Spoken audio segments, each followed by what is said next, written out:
বর্তমানে আমাদের দেশের মধ্যে নির্বাচন চলতেছে। কি চলতেছে?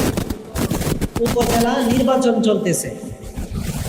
তো এই নির্বাচন এটা দেশের একটা নিয়ম। নির্বাচনের মাধ্যমে নেতা বলেন, চেয়ারম্যান বলেন, এমপি বলেন, মন্ত্রী বলেন, সকলেই ভোট দেওয়ার পরে তাকে বাছাই করে সাধারণ জনগণ যারা তারা তাকে পছন্দ করে নির্বাচিত করে। জোরে বলুন ঠিক কিনা?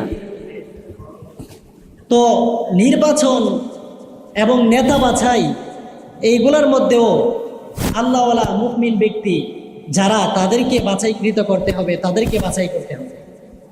কারণ একটা উপজেলার দায়িত্ব, একটা জেলার দায়িত্ব, একটা দেশের দায়িত্ব যখন কোনো মানুষের উপরে পড়ে, ওই মানুষটা সৎ লোক কিনা, আদর্শবান কিনা, এটা সাধারণ মানুষের অবশ্যই দেখা জরুরি। এমনভাবে তাকে দেখা লাগবে আর এমন লোককে ভোট দেওয়া লাগবে। যখন মসজিদের মধ্যে ইমাম নিয়োগ দেওয়া হয়, ওই সময় 10 জন ইমাম দেখে বাছাই করে যেই ব্যক্তির পড়া সহিশুদ্ধ, যে আলেম, যে সঠিক আলেম, যে ফেতনার মধ্যে নাই, সুদের মধ্যে নাই, ঘুষের মধ্যে নাই, দুর্নীতির মধ্যে নাই, 10,000, 12,000, 15,000 টাকা দিয়া একজন ইমাম রাখতে গেলে 5 জন মিলে ইন্টারভিউ দিয়ে 10 জন তার উপরে যাচাই বাছাই করে তারপরে ইমাম নিয়োগ দেওয়া হয়। জোরে বলুন ঠিক কিনা? ওই ইমামকে মাস শেষে তার হাদিয়া দেওয়া হয় 10 থেকে 15,000, সর্বোচ্চ শহর অঞ্চলে 20,000। তো ওই ব্যক্তিকে আমরা এই জন্য যাচাই বাছাই করি, কারণ আমরা যে নামাজ পড়ি ওই নামাজটা যাতে করে সহি শুদ্ধ হয়, আমরা যে নামাজ কায়েম করব ওই ইমামের পিছনে ইক্তি দায়িত্ব বিহাজাল ইমাম, এই মসজিদের মধ্যে এসে আল্লাহর হুকুম পালন করব, ওই হুকুম পালন করতে গিয়ে ইমামকে আমরা যোগ্য ইমাম দেখে তারপরে মসজিদের মধ্যে নিয়োগ করি। জোরে বলুন ঠিক কিনা?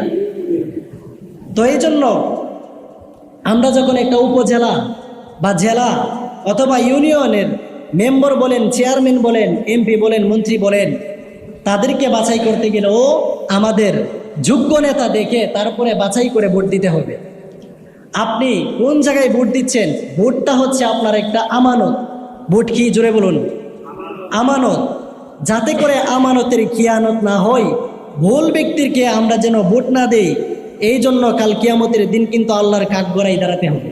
আমি রাজনীতি বিষয়ে আলোচনা করতেছি না, যেটা হাদিস কোরআনে আছে ওই বিষয়টা বলতেছি, যে আপনারা ভালো মানুষ দেখে, ভালো নেতা দেখে, যোগ্য নেতা দেখে, সৎ আদর্শবান যে ব্যক্তি, ওই ব্যক্তিকে ভোট দিবেন। কেমন সৎ হতে হবে?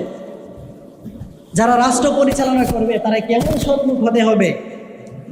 তারা যদি আল্লাহর রাসূলের সাহাবী যারা আছে, সাহাবায়ে কেরাম, তাদের কাছ থেকে আদর্শ নেই, তাদের কাছ থেকে দিক নির্দেশনা নেই, তাহলে বুঝতে পারবে যে ইসলামের ভিতরেও একজন খলিফা ছিল, ইসলামের দ্বিতীয় খলিফা হযরত উমর রাদিয়াল্লাহু তাআলা আনহু। উনিও শুধু একটা দেশের রাষ্ট্র পরিচালনা করে নাই, উনি এমন বাদশা ছিলেন, এমন রাজা ছিলেন, উনি অর্ধেকটা পৃথিবীর বাদশাহী করতেন। জোরে বলি সুবহানাল্লাহ। বিশ্ব নবী সাল্লাল্লাহু আলাইহি ওয়াসাল্লামের সাহাবী হযরত উমর রাদিয়াল্লাহু তাআলা আনহু, উনি ছিলেন ইসলামের দ্বিতীয় খলিফা। উনি অর্ধেকটা পৃথিবীর বাদশা ছিলেন। আল্লাহ রাসূলের সাহাবী হযরত উমর রাদিয়াল্লাহু তাআলা আনহু একদিন ঘরের ভিতরে বসে উনি কি জানে মোমবাতির মধ্যে আগুন দিয়ে হিসাব করতেছিল, লিখতেছিল। হঠাৎ করে ওমর, ইসলামের দ্বিতীয় খলিফা, ওনার কিছু আত্মীয় স্বজন ওনার দরজার সামনে এসে দরজায় কড়া নাড়তেছিল। ইসলামের দ্বিতীয় খলিফা হযরত ওমর রাদিয়াল্লাহু তাআলা আনহু তখন তাদেরকে দেখা মাত্র তাদেরকে বলল, তোমরা ওই দরজাতেই দাঁড়াও, আমি অনুমতি দেওয়ার পরে তারপরে আমার ঘরে প্রবেশ করবে। কেননা আল্লাহর রাসূলের সাহাবী হযরত ওমর রাদিয়াল্লাহু তাআলা আনহু।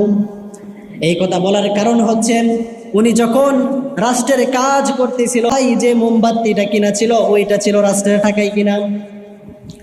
এই জন্য হযরত ওমর রাদিয়াল্লাহু তাআলা আনহু রাষ্ট্রের টাকায় কিনা যে মোমবাতিটা ছিল ওইটা নিভিয়ে ওনার টাকায় কিনা যে মোমবাতি ছিল ওইটা ধরানোর পরে তারপর তার আত্মীয় স্বজনকে বলেছে ঘরে ঢোকার জন্য। জোরে বলি সুবহানাল্লাহ। এমন আমানতদারিতা হযরত উমর রাদিয়াল্লাহু তাআলা আনহু ইসলামের দ্বিতীয় খলিফা, উনার মধ্যে ছিল।